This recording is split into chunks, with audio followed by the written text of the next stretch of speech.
El frío de la Moraleja cortaba como cristal roto. Estaba aparcado frente a las inmensas puertas de hierro forjado del chalet que yo mismo había pagado. En mi mano derecha, sostenía una caja de caoba con un reloj Patek Philippe Vintage en su interior. La radio de mi viejo Seat León murmuraba con el eco lejano de los niños de San Ildefonso, cantando los números del gordo de Navidad. Era la mañana del 22 de diciembre. Entonces, la pantalla de mi teléfono se iluminó, y en menos de 2 minutos, mi único hijo me desterró de mi propia familia. Contesté la llamada esperando escuchar la voz de un hombre, pero solo encontré los balbuceos de un niño asustado. Gonzalo sonaba nervioso. Su respiración era errática, tropezando con sus propias palabras mientras intentaba construir una excusa. Me dijo que teníamos un pequeño problema con la cena de Nochebuena. Yo me mantuve en silencio, dejando que su propia incomodidad llenara el vacío. Finalmente, lo soltó. Me explicó que los padres de su mujer, Borja y Fátima, habían llegado de imprevisto desde Marbella. Según Gonzalo, querían un ambiente exclusivo, un rollo íntimo y familiar. Utilizó esa jerga vacía de los cayetanos de Madrid, esas palabras prefabricadas que usan para no decir la verdad. La verdad era que mi presencia les resultaba incómoda. Gonzalo me dijo, con una cobardía que me revolvió el estómago, que mi rigidez de la vieja escuela arruinaría la atmósfera de la noche. Me estaba desinvitando de la mesa que yo mismo había financiado. No grité, no lo insulté. A mis 72 años, tras décadas como director financiero de una de las empresas más implacables del IBEX 35, he aprendido que la ira es un lujo que los hombres inteligentes no se permiten. La emoción nubla el juicio. La frialdad, en cambio, afila el bisturí. Le respondí con una voz perfectamente nivelada. Le dije que lo entendía perfectamente, que disfrutaran de la velada, y le deseé una feliz Navidad. Colgué el teléfono. El silencio dentro de mi coche era absoluto. Miré la caja de caoba que contenía el reloj. Lo había comprado en Ginebra, hacía 30 años, con mi primer gran bono corporativo. Quería que fuera un símbolo de legado, de honor, de trabajo duro. Pero Gonzalo no sabía nada de trabajo duro. Era un analista junior en una consultora de medio pelo, un puesto que consiguió por mis contactos, no por su talento. Su vida entera era una fachada financiada por mi cuenta bancaria. Sus chaquetas Barbour, sus torneos de pádel, sus fines de semana jugando al golf. Todo era una ilusión. En ese instante, aparcado frente a los muros de piedra de aquella mansión, tuve una epifanía brutal. No me veían como a un padre. Para Gonzalo y su mujer, Macarena, yo no era un ser humano. Era una línea de crédito abierta. Un cajero automático con pulso. Y los padres de ella, esos supuestos magnates inmobiliarios de la Costa del Sol, me veían como a un viejo paleto, al que podían exprimir mientras me mantenían alejado de sus fotografías de redes sociales. Arranqué el motor de mi viejo coche. No sentí tristeza.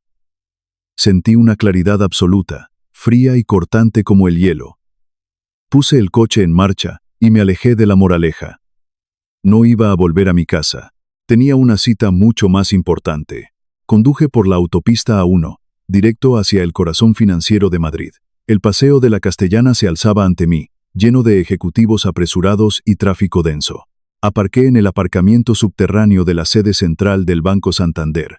Subí por el ascensor privado hasta la planta de gestión de grandes patrimonios. El ambiente allí era distinto. Alfombras gruesas, silencio reverencial, olor a café recién molido y madera pulida. Mi gestor personal, un hombre meticuloso llamado Roberto, me recibió de inmediato. Conocía mi historial. Sabía que yo no era un cliente ordinario. Me senté en la silla de cuero frente a su escritorio. Rechacé el café que me ofreció. Fui directo al grano. Le ordené cancelar, con efecto inmediato, todas las domiciliaciones bancarias asociadas a la vida de mi hijo. Roberto parpadeó, sorprendido por la brusquedad de la orden. Abrió su terminal y empezó a leer la lista de recibos. Era una lista obscena. Primero, la hipoteca del chalet en La Moraleja, una cuota mensual astronómica que yo pagaba religiosamente. Fuera. Segundo, el impuesto de bienes inmuebles, el temido IBI, que en esa zona exclusiva ascendía a miles de euros. Cancelado. Tercero, las cuotas de la comunidad de propietarios, que incluían las patrullas de seguridad privada 24 horas, anuladas. Cuarto, el seguro de hogar a todo riesgo y los recibos de suministros, luz, agua, gas, todo, Roberto me miró por encima de sus gafas. Su voz temblaba ligeramente. Me advirtió, con el tono de quien intenta evitar una catástrofe, que hacer esto el 22 de diciembre provocaría un impago masivo el día 1 de enero. Los recibos rebotarían, las penalizaciones serían brutales. El banco iniciaría los protocolos de morosidad. Lo miré a los ojos, sin pestañear. Le dije que esa era exactamente la intención. Le recordé que el dinero era mío, la cuenta era mía, y la decisión era final. Roberto asintió, tragando saliva, y comenzó a teclear. Con cada golpe en el teclado, estaba cortando un hilo de la marioneta. Estaba desconectando el soporte vital de la fantasía de mi hijo. Cuando salí del banco, el aire de Madrid me pareció más limpio. Había comenzado el juego. El primer dominó cayó el 2 de enero. Yo estaba a cientos de kilómetros de Madrid, en los Pirineos aragoneses. El agua del río bajaba helada, casi cristalizada en las orillas. Llevaba mis botas de vadeo, sumergido hasta las rodillas, practicando la pesca con mosca. Es un arte que requiere paciencia absoluta. No persigues al pez. Presentas el cebo, dejas que la corriente haga su trabajo, y esperas a que la presa cometa el error de morder. El teléfono vibró en el bolsillo interior de mi chaqueta impermeable. Era Gonzalo. Dejé que sonara 3 veces antes de contestar. Cuando lo hice, no escuché al joven arrogante de Nochebuena. Escuché a un hombre al borde del colapso nervioso. Estaba hiperventilando. Me gritó que había un error en el banco. Me dijo que su cuenta estaba en números rojos, bloqueada. El recibo de la inmensa hipoteca había sido devuelto. El banco le había cargado comisiones por descubierto masivas. Estaba en pánico total. Yo mantuve la vista fija en la corriente del río, observando cómo mi línea flotaba sobre el agua helada. Le pregunté, con un tono de curiosidad clínica, cómo era posible que no tuviera fondos para cubrir un solo mes de hipoteca. Él ganaba un sueldo. No era un sueldo de millonario, pero era dinero. Gonzalo, tartamudeando, se vio obligado a confesar su estupidez. Me admitió que había vaciado toda su liquidez, todos sus ahorros, para pagar la entrada de un coche. No cualquier coche, un Audi Q8 de leasing, el modelo más alto de la gama. Lo había hecho para impresionar a su suegro, Borja. Quería demostrarle al arruinado promotor de Marbella que él también pertenecía a la élite. Había sacrificado su seguridad financiera por un trozo de metal alemán para alimentar su ego. Sentí una mezcla de lástima y desprecio. Le hablé despacio, asegurándome de que cada palabra se clavara en su mente. Le dije que la independencia financiera, Gonzalo, significa que uno asume las consecuencias de sus propias decisiones. Le recordé que él era un hombre adulto, con una mujer y unos suegros muy exclusivos que seguramente podrían ayudarle. Le deseé un feliz año nuevo, y colgué. Apagué el teléfono. Volví a lanzar mi línea al río. El pez había mordido el anzuelo. A mediados de enero, regresé a Madrid. El invierno había caído sobre la capital con una brutalidad inusual. Las temperaturas nocturnas caían por debajo de cero. Me senté en el despacho de mi verdadero hogar, un lugar que Gonzalo jamás había pisado, y abrí el informe que mi investigador privado me había entregado esa misma mañana. El dossier era una obra maestra de la miseria humana. Documentaba, día a día, el colapso del ecosistema en La Moraleja. El investigador había seguido a Macarena, la esposa de mi hijo, en su rutina de vanidad. La había observado entrar en el mercado de La Paz, en el elitista barrio de Salamanca. Macarena caminaba con su bolso de Loewe, actuando como si fuera la dueña del mundo. Se acercó a uno de los puestos más caros. Pidió medio kilo de jamón ibérico de bellota de la reserva más exclusiva y 2 botellas de champán francés. Cuando llegó el momento de pagar, sacó su tarjeta de crédito dorada con un gesto de superioridad. El terminal del datáfono procesó la lectura, y entonces emitió ese pitido agudo e inconfundible. Denegada. El informe detallaba cómo Macarena, roja de vergüenza, intentó pasar una segunda tarjeta. Denegada de nuevo. El dependiente la miraba con impaciencia. Las señoras ricas que esperaban detrás de ella empezaron a murmurar. El escrutinio social, el peor miedo de una cayetana obsesionada con el postureo, la estaba devorando viva. Tuvo que abandonar los productos en el mostrador y salir del mercado prácticamente huyendo, con la mirada clavada en el suelo. Pero la humillación pública era solo el principio. El verdadero infierno estaba dentro del chalet. El informe confirmaba que la compañía de suministros Había cortado el servicio por impago. La joya de la corona de esa casa, el carísimo suelo radiante que mantenía la mansión a una temperatura tropical en pleno invierno, estaba muerto.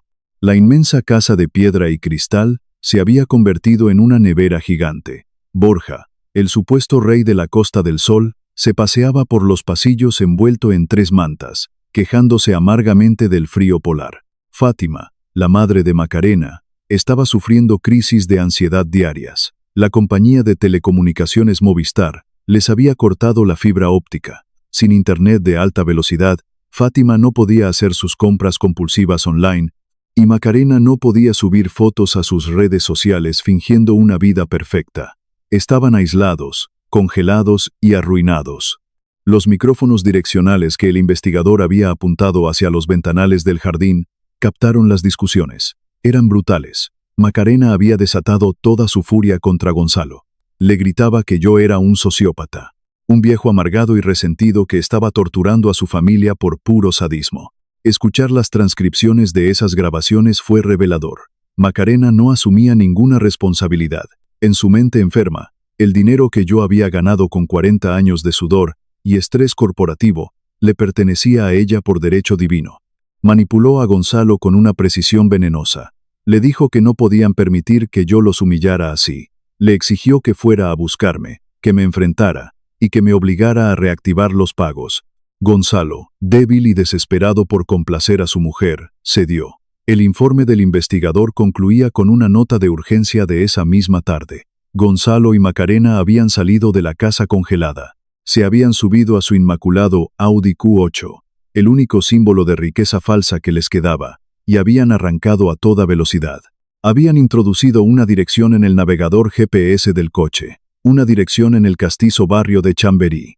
Iban hacia el modesto y deprimente piso donde ellos creían que yo vivía. Creían que yo era un anciano solitario, acumulando mi pensión en un apartamento oscuro. Iban dispuestos a gritarme, a exigirme, a reclamar su estilo de vida robado. Cerré el informe del investigador y lo dejé sobre mi escritorio de roble macizo. Me serví una copa de vino tinto de la Ribera del Duero. Caminé hacia el inmenso ventanal de mi despacho y miré las luces de Madrid brillando bajo la noche helada. No tenían ni idea de hacia dónde se dirigían. No sabían que el modesto piso de Chamberí era solo una tapadera, una dirección postal vacía que yo usaba para mantenerlos alejados de mi verdadera vida. Estaban conduciendo furiosos, cegados por la soberbia y la insolencia, directos hacia una trampa diseñada por un hombre que había pasado 4 décadas destruyendo imperios corporativos. Iban a descubrir, de la manera más dolorosa posible, quién era realmente Arturo. El timbre del interfono rompió el silencio de mi despacho. Era el conserje de mi edificio en el barrio de Salamanca, no el de Chamberí. Cerré el informe del investigador y lo dejé sobre mi escritorio de roble macizo. Me serví una copa de vino tinto de la Ribera del Duero. Caminé hacia el inmenso ventanal de mi despacho y miré las luces de Madrid brillando bajo la noche helada. No tenían ni idea de hacia dónde se dirigían. No sabían que el modesto piso de Chamberí era solo una tapadera, una dirección postal vacía que yo usaba para mantenerlos alejados de mi verdadera vida. Estaban conduciendo furiosos, cegados por la soberbia y la insolencia, directos hacia una trampa diseñada por un hombre que había pasado 4 décadas destruyendo imperios corporativos. Iban a descubrir, de la manera más dolorosa posible, quién era realmente Arturo. El teléfono de mi escritorio emitió un zumbido discreto. Era el conserje de la finca de Chamberí, un hombre leal al que llevaba pagando un sobresueldo generoso durante años para mantener mi fachada. Me informó, con voz apresurada, de que mi hijo y su mujer acababan de irrumpir en el portal exigiendo verme. Tal y como le había instruido, el conserje no les permitió subir al piso vacío. En su lugar, les entregó un sobre lacrado a nombre de Gonzalo. Dentro de ese sobre solo había una tarjeta de visita con una dirección en la calle Serrano, en pleno corazón de la Milla de Oro del barrio de Salamanca, y una llave magnética de acceso restringido. Me imaginé la escena. Gonzalo, al volante de su flamante Audi Q8 de leasing, confundido y furioso, conduciendo a través del tráfico nocturno de Madrid. Macarena a su lado, tecleando la nueva dirección en su teléfono, incapaz de comprender por qué el viejo amargado de su suegro lo citaba en el código postal más caro de toda España. Tardaron 20 minutos en llegar. El sistema de domótica de mi ático me avisó cuando la llave magnética activó el ascensor privado desde el garaje subterráneo. Las puertas de roble del ascensor se abren directamente al interior de mi residencia. No es un piso. Es un ático dúplex de más de 1000 metros cuadrados, coronado por ventanales que ofrecen una vista panorámica e ininterrumpida del Parque del Buen Retiro. Las paredes están revestidas de madera de nogal y adornadas con obras de arte contemporáneo original que valen más que la vida entera de mi hijo. El silencio allí arriba es absoluto, el tipo de silencio que solo el dinero de verdad puede comprar. Las puertas del ascensor se deslizaron suavemente. Gonzalo y Macarena dieron un paso al frente y se quedaron petrificados. El contraste entre la imagen que tenían de mí y la realidad que los rodeaba fue un golpe físico. Gonzalo dejó caer las llaves de su coche sobre la alfombra persa. Sus ojos recorrían los techos abovedados, la iluminación de diseño, los muebles hechos a medida. Macarena, envuelta en su abrigo de loewe, abrió la boca, pero no emitió ningún sonido. Su cerebro, programado únicamente para calcular el estatus social, estaba sufriendo un cortocircuito. Yo los esperaba sentado en mi sillón de cuero, con la copa de Ribera del Duero en la mano. No me levanté, no les ofrecí asiento. Dejé que el peso de mi verdadera riqueza los aplastara durante un minuto entero. La confusión en el rostro de Macarena no tardó en transformarse en una rabia venenosa. Su instinto de supervivencia, basado en el victimismo, tomó el control. Dio un paso hacia mí, con los tacones resonando contra el suelo de mármol, y comenzó a gritar. Su voz aguda rompía la paz de mi santuario. Me llamó sociópata. Me acusó de ser un monstruo sádico, un anciano enfermo que disfrutaba viendo cómo su propia sangre se congelaba en una casa sin calefacción, mientras yo vivía como un rey en un palacio escondido. Gonzalo se mantuvo un paso por detrás de ella, encogido, asustado por la magnitud de su propio error. Macarena seguía escupiendo veneno. Me exigió saber por qué les había ocultado todo esto. Me exigió que encendiera inmediatamente el suelo radiante de la moraleja, que pagara las facturas atrasadas y que pidiera perdón a sus padres por la humillación que estaban sufriendo. Di un sorbo a mi vino. Saboreé los matices de la madera y la fruta oscura. Luego, la miré a los ojos con una frialdad que la hizo callar de golpe. Con una voz baja, casi un susurro que los obligó a inclinarse para escuchar, comencé a recitar los números. Les recordé los 200.000 euros que costó su boda de cuento de hadas, pagados íntegramente de mi bolsillo. Les detallé los 150.000 euros que puse en efectivo para la entrada de su chalet. Enumeré las cuotas de 15.000 euros anuales del club de golf, los seguros médicos privados, los viajes a Baqueira Beret. Les expliqué que durante los últimos 5 años no habían vivido una vida. Habían vivido una simulación financiada por mi trabajo. Me dirigí a Gonzalo. Le dije que era un hombre débil, un cascarón vacío vestido con chaquetas caras. Y luego, miré a Macarena. Le dije que el problema no era el dinero. El problema era que habían traído parásitos a mi casa. Les dije que habían metido a Borja y a Fátima bajo mi techo, y que habían intentado alimentarlos con mi sangre. Macarena intentó replicar, pero levanté la mano, exigiendo silencio con la autoridad de quien ha despedido a cientos de ejecutivos. Les ordené que salieran de mi casa. Les advertí que si volvían a pisar mi propiedad, llamaría a la seguridad privada para que los sacaran a rastras. Gonzalo, pálido como un cadáver, agarró a su mujer por el brazo y tiró de ella hacia el ascensor. Las puertas de roble se cerraron, ocultando sus rostros desencajados. Volví a quedarme solo. El silencio regresó a mi ático. Caminé de vuelta a mi escritorio y abrí la segunda parte del informe que mi investigador privado me había entregado. Era el momento de diseccionar a los parásitos. El dossier sobre Borja, el padre de Macarena, era fascinante.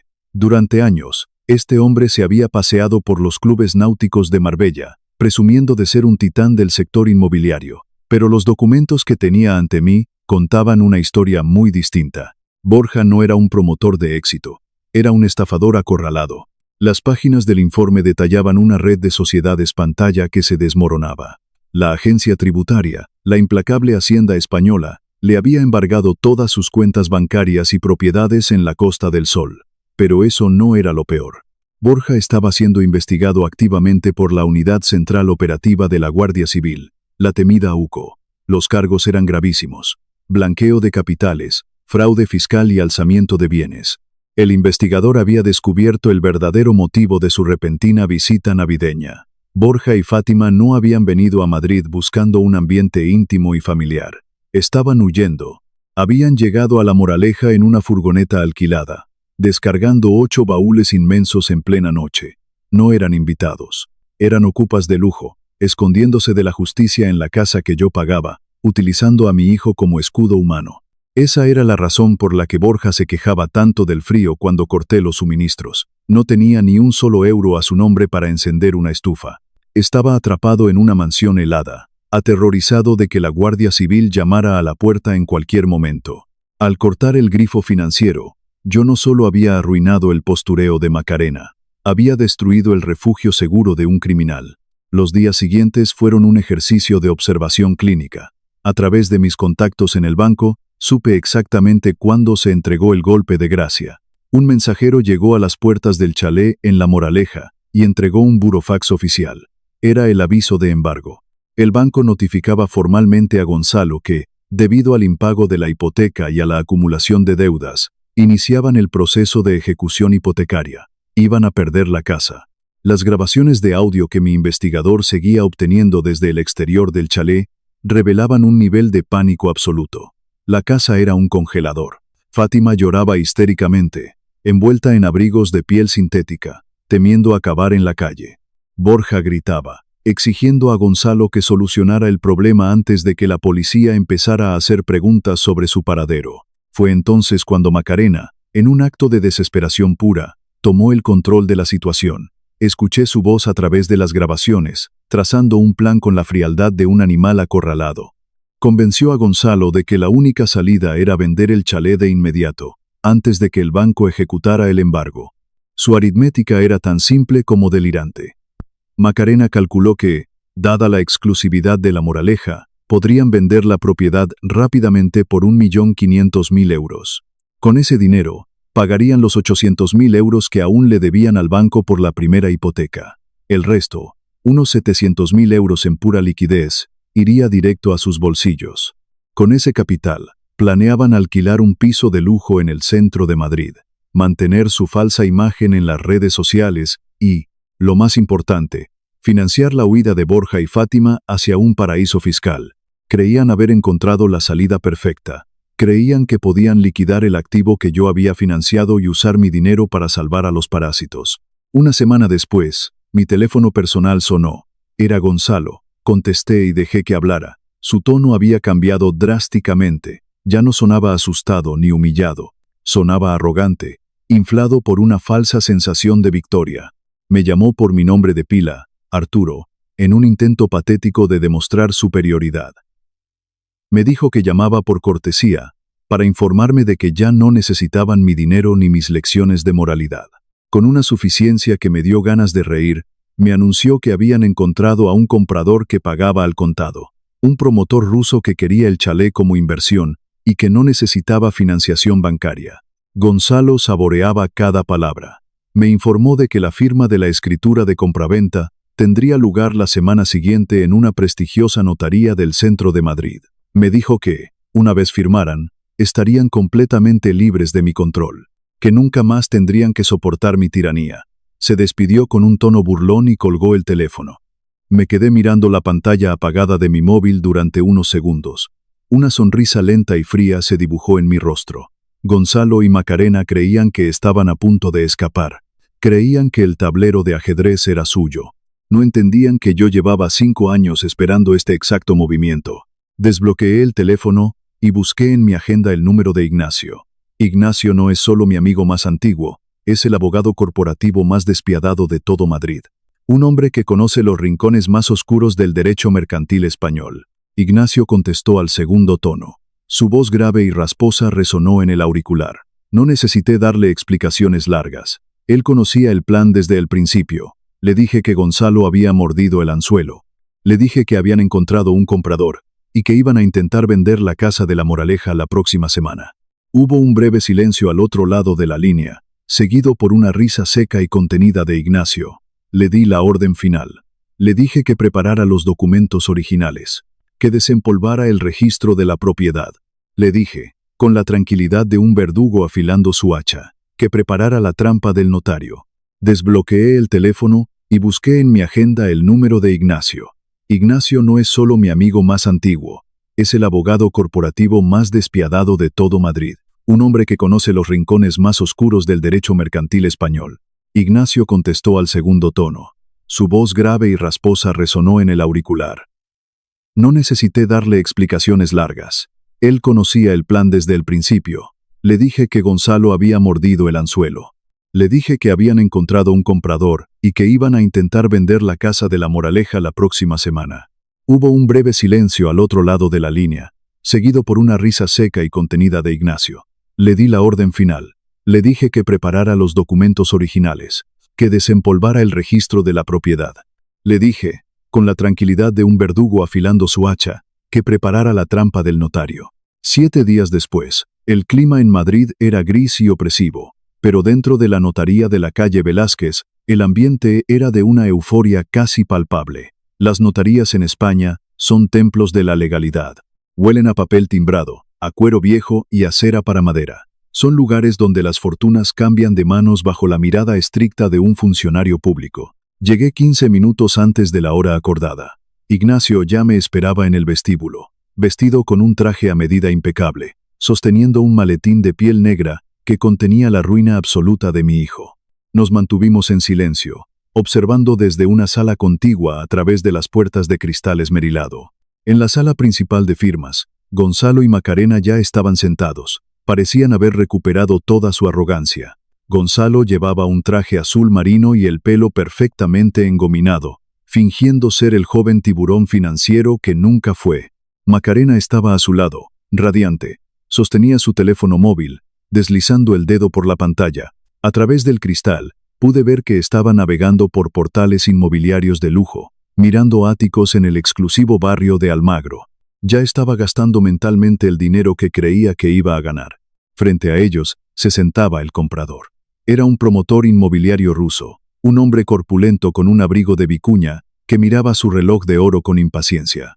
A su lado, un traductor le susurraba al oído. El ruso había traído un cheque bancario conformado por 1.500.000 euros. Quería cerrar la operación rápido, sin preguntas, atraído por el precio de saldo de una mansión en La Moraleja. El reloj de pared marcó las 10 en punto. Las pesadas puertas de caoba de la sala de firmas se abrieron. El notario, un hombre de 60 años con semblante severo y gafas de media luna, entró en la sala. Llevaba bajo el brazo la escritura de compraventa. Ese fue nuestro momento. Ignacio y yo entramos justo detrás del notario. El sonido de mis zapatos sobre el suelo de parqué hizo que Gonzalo levantara la vista. Su sonrisa de suficiencia se congeló al instante. El color abandonó su rostro, dejándolo de un tono ceniciento. Macarena bajó su teléfono móvil lentamente, con los ojos muy abiertos, como si acabara de ver a un fantasma. Gonzalo tartamudeó, intentando mantener la compostura frente al comprador ruso. Me preguntó qué hacía yo allí. Le dijo al notario, con voz temblorosa, que yo no era parte de esta transacción, que la casa estaba a su nombre, y que yo no tenía ningún derecho a estar en esa sala. El notario, imperturbable, tomó asiento en la cabecera de la inmensa mesa de caoba. Se ajustó las gafas y miró a Gonzalo con la frialdad de quien solo responde ante la ley. Le informó de que, como oficial público, era su deber revisar el estado de cargas de la propiedad antes de autorizar cualquier venta. El notario abrió su carpeta y extrajo un documento oficial. Era la nota simple, el extracto del registro de la propiedad, actualizado esa misma mañana a las 8 en punto. El notario comenzó a leer en voz alta. Confirmó que el precio de venta pactado era de 1.500.000 euros. Confirmó que existía una primera hipoteca a favor del banco, con un saldo pendiente de 800.000 euros. Gonzalo asintió, recuperando un poco el aliento. Esa era la hipoteca que yo había dejado de pagar. Su plan era cancelarla con el dinero del ruso y embolsarse los 700.000 euros restantes. Pero el notario no había terminado. Pasó a la segunda página de la nota simple. Carraspeó levemente y anunció que existía una segunda carga registral sobre la finca. Gonzalo frunció el ceño. Miró a Macarena, confundido. Le dijo al notario que eso era imposible, que debía haber un error en el registro. Ignacio, mi abogado, dio un paso al frente. Abrió su maletín de piel negra y extrajo un documento encuadernado. Lo deslizó sobre la mesa pulida hasta dejarlo frente a Gonzalo. Ignacio habló con una voz profunda y resonante que llenó la sala. Le recordó a Gonzalo que, 5 años atrás, cuando yo aporté el capital inicial para comprar esa mansión, no le hice una donación. Le hice firmar un documento. Un préstamo participativo con garantía hipotecaria.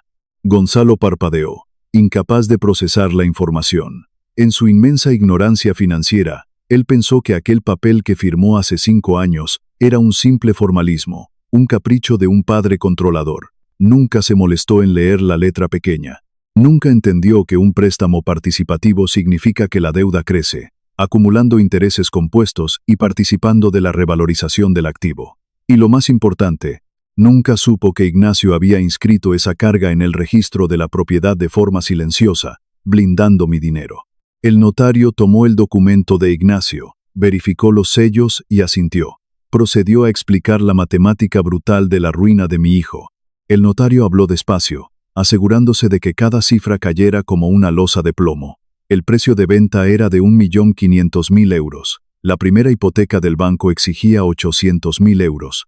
Y el segundo gravamen, el préstamo participativo a mi favor, sumando el capital inicial más 5 años de intereses de demora, ascendía a 850.000 euros. La suma de las deudas era de 1.650.000 euros. El silencio en la sala fue absoluto. El sonido del tráfico de la calle Velázquez parecía haber desaparecido. Gonzalo miraba los papeles sin respirar. El notario dictó la sentencia final. Le comunicó a Gonzalo que no solo no iba a ganar un solo euro con la venta del chalet. Le explicó que, para poder firmar esa escritura y transferir la propiedad al comprador ruso, Gonzalo estaba obligado a cubrir la diferencia. Estaba bajo el agua por 150.000 euros. Además, debía liquidar el impuesto de plusvalía municipal y los gastos notariales. El notario lo miró a los ojos y le dijo que, si quería vender la casa hoy, debía poner sobre esa mesa casi 200.000 euros en efectivo. Gonzalo se hundió en su silla. Sus hombros colapsaron. El aire abandonó sus pulmones en un gemido ahogado. Se dio cuenta, en ese preciso instante, de que estaba total y absolutamente en bancarrota. No había escapatoria. No había dinero mágico. Solo había una deuda asfixiante que lo encadenaba al fondo del océano. El traductor le susurró rápidamente al oído del comprador ruso. El promotor escuchó las cifras, frunció el ceño con disgusto y golpeó la mesa con la palma de la mano. No iba a comprar una propiedad con cargas ocultas y un título manchado. Se levantó de golpe, murmuró una maldición en ruso, se abrochó su abrigo de vicuña y salió de la notaría sin mirar atrás. Su traductor corrió tras él. El trato estaba muerto. Fue entonces cuando Macarena perdió la poca cordura que le quedaba. Se puso en pie de un salto, tirando su silla hacia atrás con un estruendo. Su rostro estaba rojo de ira, las venas de su cuello marcadas por la tensión. Empezó a gritar en medio de la inmaculada oficina del notario. Me señaló con un dedo tembloroso y me acusó de fraude. Gritó que yo había falsificado esos documentos, que era un criminal, que los había engañado para robarles su futuro. Sus alaridos resonaban contra las paredes de caoba, una exhibición patética de histeria y desesperación. El notario, visiblemente molesto por la falta de decoro, levantó la voz por encima de los gritos de Macarena. Le advirtió que estaba en una sede notarial y que las firmas de ese documento habían sido legitimadas por él mismo 5 años atrás. Le confirmó que la deuda era de hierro, perfectamente legal e inamovible. Macarena se giró hacia Gonzalo, exigiéndole a gritos que hiciera algo, que me demandara, que peleara. Pero Gonzalo no podía moverse. Estaba catatónico, mirando el vacío, aplastado por el peso de su propia estupidez. No dije una sola palabra. No había necesidad de regodearse. La victoria no requiere discursos. Miré a mi hijo por última vez, un hombre roto en un traje caro, y luego miré a su mujer, que ahora lloraba lágrimas de rabia pura. Hice un leve gesto de asentimiento hacia el notario, agradeciéndole su tiempo. Me di la vuelta y salí de la sala, seguido de cerca por Ignacio. Dejamos a Gonzalo y Macarena llorando en el suelo de la notaría, rodeados de los escombros de su falsa vida. Pero los parásitos nunca mueren en silencio. Cuando se ven acorralados, utilizan la única arma que les queda, el victimismo público.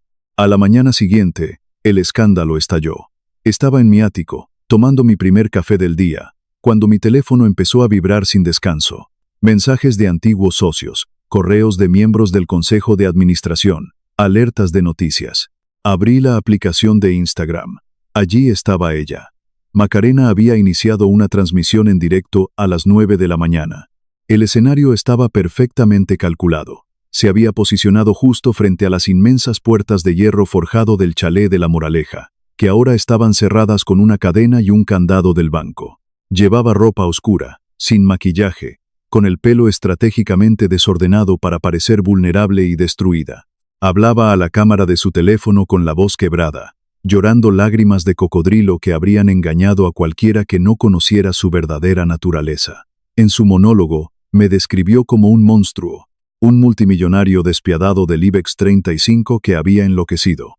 Le dijo a sus miles de seguidores que yo había orquestado una estafa legal para robarle su casa. Afirmó que los había dejado en la calle, sin calefacción, sin comida, obligando a sus ancianos padres a dormir en el suelo helado.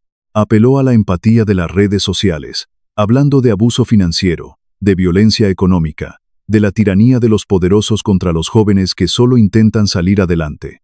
El video era una obra maestra de la manipulación, y funcionó.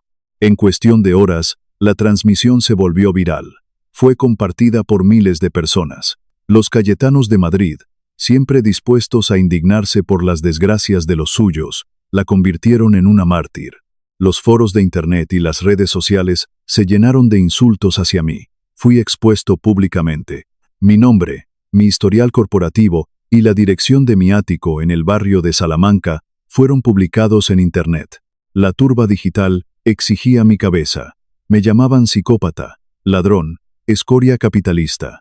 Los medios de comunicación sensacionalistas empezaron a hacerse eco de la noticia. La historia del suegro multimillonario que desahucia a su propio hijo en pleno invierno era demasiado jugosa para ignorarla. Ignacio me llamó a media mañana. Estaba preocupado. Me sugirió contratar a una agencia de relaciones públicas especializada en gestión de crisis. Me recomendó emitir un comunicado oficial, frío y aséptico, negando las acusaciones y amenazando con demandas por difamación. Me dijo que debíamos proteger mi reputación antes de que el daño fuera irreversible. Le dije a Ignacio que cancelara cualquier acción legal. Le dije que no iba a emitir ningún comunicado de prensa. Los comunicados son para los cobardes que tienen algo que ocultar. Colgué el teléfono y caminé hacia mi despacho. La luz del mediodía entraba por los ventanales, iluminando la madera de nogal. No sentía miedo. Sentía la fría anticipación de un cirujano a punto de extirpar un tumor. Fui a mi caja fuerte y saqué una gruesa carpeta de cartón. Contenía cientos de páginas. Eran los extractos bancarios detallados de los últimos 5 años. Cada euro gastado, cada capricho financiado, cada mentira documentada. Luego, abrí el cajón inferior de mi escritorio y saqué un pequeño dispositivo de almacenamiento USB. Era el último envío de mi investigador privado. Contenía las grabaciones de audio y vídeo de las cámaras de seguridad ocultas que yo mismo había ordenado instalar en el salón del chalet de La Moraleja meses atrás, mucho antes de que todo esto empezara. Encendí mi ordenador principal. Conecté una cámara de alta definición y un micrófono de condensador profesional. No iba a esconderme detrás de abogados ni de agencias de comunicación. Iba a bajar a la arena. Iba a utilizar su propio campo de batalla para aniquilarlos. Abrí el navegador y creé una cuenta en la plataforma Twitch. Ajusté el encuadre de la cámara para que mostrara mi rostro sereno y la inmensa biblioteca de mi despacho de fondo. Coloqué la carpeta con los extractos bancarios a mi derecha y el disco USB a mi izquierda. Respiré hondo. Miré directamente al objetivo de la cámara y presioné el botón de transmitir en directo. El contador de espectadores en la esquina superior de mi pantalla comenzó a subir con una velocidad vertiginosa. 100, 1000, 10.000. El enlace a mi transmisión había sido compartido en los mismos foros y redes sociales donde, apenas unas horas antes, me habían condenado a la hoguera digital. El chat de la plataforma era una cascada incomprensible de insultos que se desplazaba tan rápido que mareaba.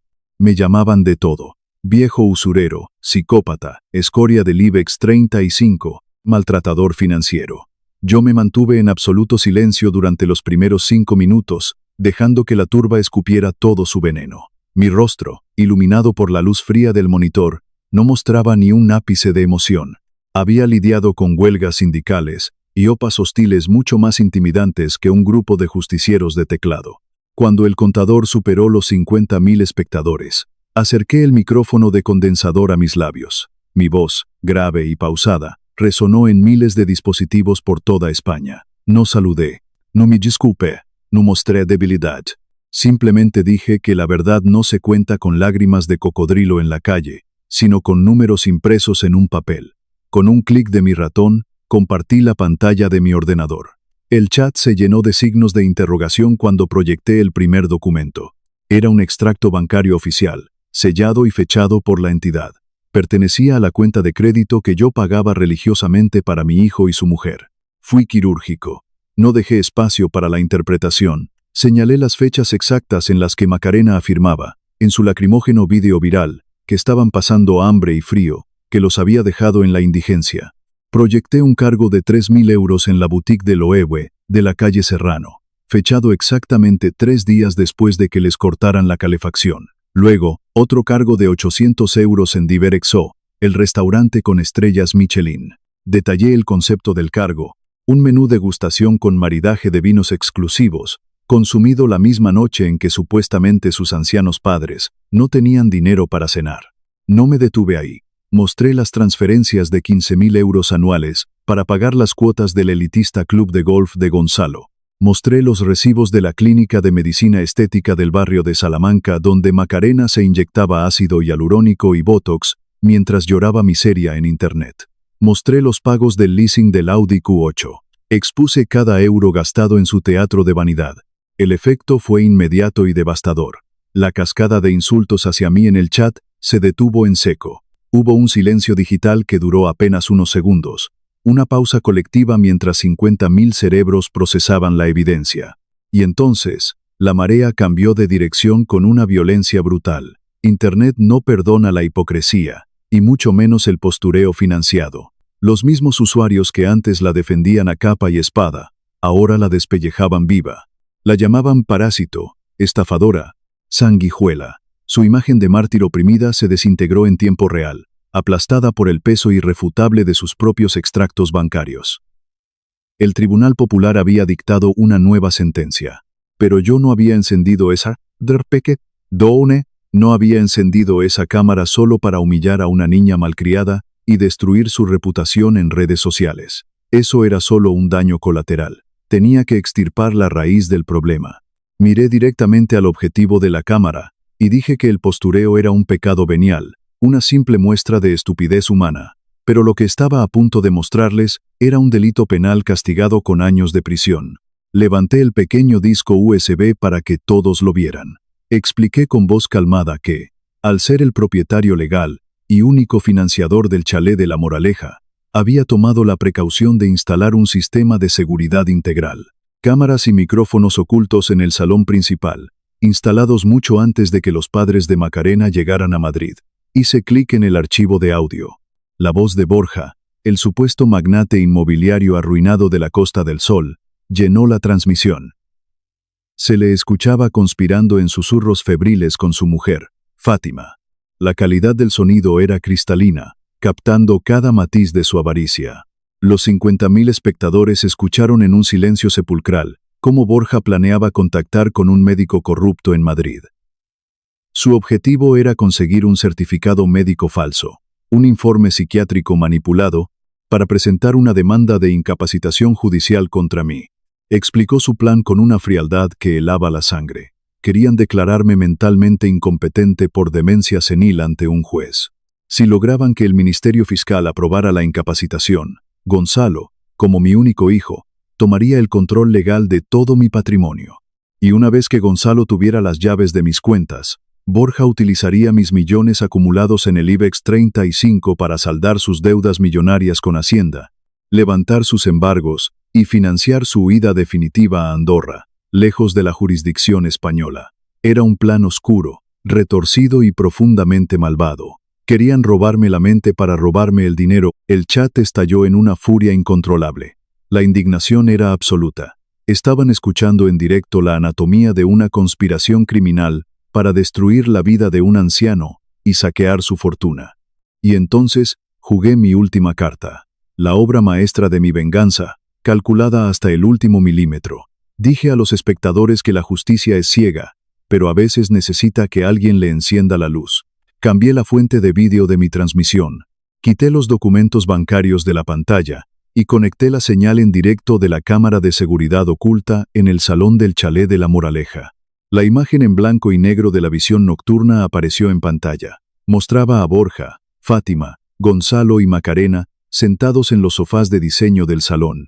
Estaban iluminados únicamente por el resplandor de las pantallas de sus teléfonos móviles, leyendo aterrorizados cómo las redes sociales se volvían contra ellos, completamente ajenos a que media España los estaba observando en directo desde el ángulo superior del techo. Miré mi reloj de pulsera. Faltaban 10 segundos. 9, 8. Yo había enviado ese mismo archivo de audio a la Unidad Central Operativa de la Guardia Civil 48 horas antes, junto con la ubicación exacta del prófugo de la agencia tributaria. 7, 6, 5.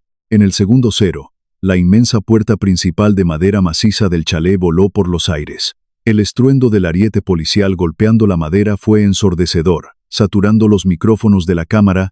Una docena de agentes de la UCO, vestidos con equipo táctico negro, chalecos antibalas y pasamontañas, irrumpieron en el salón gritando órdenes con una autoridad aplastante. Las linternas cegadoras de sus fusiles cortaron la oscuridad del salón, deslumbrando a los parásitos. Los espectadores de mi canal vieron en riguroso directo cómo 2 agentes de asalto placaban a Borja contra el suelo de mármol italiano. El falso magnate gritó de dolor mientras le retorcían los brazos a la espalda y le colocaban las esposas de acero con un chasquido metálico. Fátima gritaba histéricamente, llevándose las manos a la cabeza, sufriendo un ataque de pánico real, mientras una agente la obligaba a sentarse en el sofá, advirtiéndole que guardara silencio. Gonzalo y Macarena estaban paralizados, encogidos en una esquina del salón, atrapados en el fuego cruzado de una redada policial por blanqueo de capitales, fraude fiscal y alzamiento de bienes. La arrogancia de los cayetanos, la soberbia de los estafadores de Marbella, todo su mundo de cristal, fue aplastado bajo las botas tácticas de la Guardia Civil. La justicia poética estaba siendo retransmitida a 50.000 personas. Apagué la transmisión de Twitch sin decir una sola palabra más. La pantalla se fundió a negro. El trabajo estaba hecho. Unos días después de la redada, el banco ejecutó finalmente el embargo de la propiedad. La caída fue absoluta y sin red de seguridad. Gonzalo y Macarena fueron expulsados a la calle por la comisión judicial. Mis informantes me contaron que no hubo camiones de mudanza de lujo. Salieron por la puerta de hierro forjado arrastrando bolsas de basura negras llenas con la poca ropa que pudieron salvar, y una única maleta de Louis Vuitton que Macarena se negaba a soltar. Fue en esa misma acera, frente a las puertas cerradas con cadenas del banco, donde Macarena demostró su verdadera lealtad. Sin el chalet de lujo, sin mi tarjeta de crédito ilimitada, y con sus padres en prisión preventiva a la espera de juicio, Gonzalo ya no le servía para absolutamente nada. El cajero automático se había quedado sin fondos. Ella pidió un taxi, metió su maleta de marca en el maletero y lo abandonó allí mismo, en la calle, sin mirar atrás. Huyó de vuelta a Andalucía, buscando refugio entre los restos de sus antiguas amistades, intentando esconderse de la vergüenza pública que la perseguiría para siempre. Gonzalo se quedó solo en la acera, sosteniendo una bolsa de basura, mirando cómo el taxi desaparecía en la distancia. Han pasado 6 meses desde aquella mañana. El bullicio incesante de la Terminal 4 del aeropuerto de Madrid-Barajas me rodeaba. Estaba sentado en la exclusividad de la sala VIP, bebiendo un té verde caliente, esperando el aviso para embarcar en mi vuelo de primera clase con destino a Kioto. Había decidido retirarme de verdad, alejarme del ruido, de la toxicidad de España, y buscar el silencio absoluto de los jardines zen japoneses.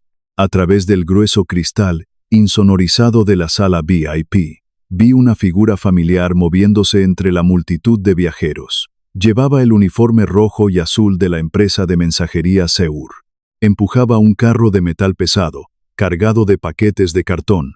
Su rostro estaba demacrado, surcado por ojeras oscuras de agotamiento crónico. Sus manos, que antes eran suaves y solo conocían el tacto de las raquetas de pádel y los palos de golf, Ahora estaban ásperas, callosas y manchadas de polvo industrial. Era Gonzalo. Me vio a través del cristal. Se detuvo en seco. Dejó el carro de paquetes a un lado, ignorando las miradas molestas de los pasajeros, y se acercó a la puerta automática. Salí de la sala VIP para encontrarme con él en medio del pasillo de la terminal. No hubo abrazos, no hubo sonrisas. Gonzalo se quitó la gorra del uniforme con manos temblorosas. Bajó la mirada hacia sus pesadas botas de trabajo, y, con una voz que por primera vez en sus 32 años de vida sonaba auténtica y despojada de arrogancia, me pidió perdón. Me dijo que había sido un imbécil, un ciego. Que se había dejado manipular por el estatus, por la vanidad, por una mujer que solo amaba el grosor de mi cartera. Me confesó que estaba trabajando 14 horas al día repartiendo paquetes por todo Madrid, subiendo escaleras sin ascensor, solo para poder pagar el alquiler de una habitación compartida en un piso humilde del barrio de Vallecas. Levantó la vista, me miró a los ojos con lágrimas contenidas, y me suplicó que le dejara volver a casa, que le diera otra oportunidad. Lo miré con la misma frialdad calculadora de siempre, pero esta vez, sin el desprecio que sentía meses atrás. Veía a un hombre roto, pero también veía a un hombre que por fin estaba tocando la realidad. Le dije que no. Le dije que mi dinero no iba a volver a envenenarle, que no iba a volver a comprar su debilidad. Pero metí la mano en el bolsillo interior de mi chaqueta de traje y saqué una tarjeta de visita de cartulina gruesa. Se la entregué. Gonzalo tomó la tarjeta con sus manos sucias y la leyó, frunciendo el ceño, confundido. Le expliqué, con voz serena, que había comprado el chalet de La Moraleja al banco en una subasta privada hace un mes.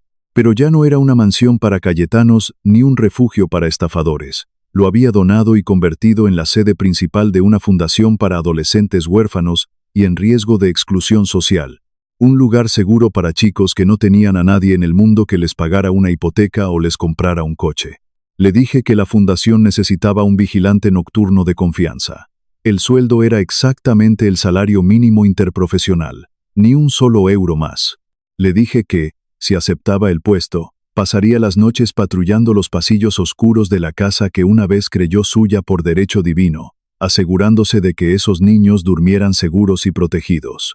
Le dije que era hora de que aprendiera el verdadero valor de proteger a los demás, en lugar de parasitar de ellos. Era su oportunidad para ganarse el respeto, no para comprarlo. Gonzalo apretó la tarjeta contra el pecho de su uniforme rojo. Las lágrimas, pesadas y reales, rodaron por sus mejillas manchadas de sudor. Asintió con la cabeza repetidamente, incapaz de articular una sola palabra debido al nudo en su garganta, pero sus ojos reflejaban una gratitud inmensa y abrumadora. Había perdido una fortuna, había perdido su falso matrimonio y su estatus social, pero por primera vez en su vida, había ganado un propósito. Había ganado la oportunidad de ser un hombre. Me di la vuelta sin decir adiós y caminé hacia la puerta de embarque. Entregué mi pasaporte a la azafata.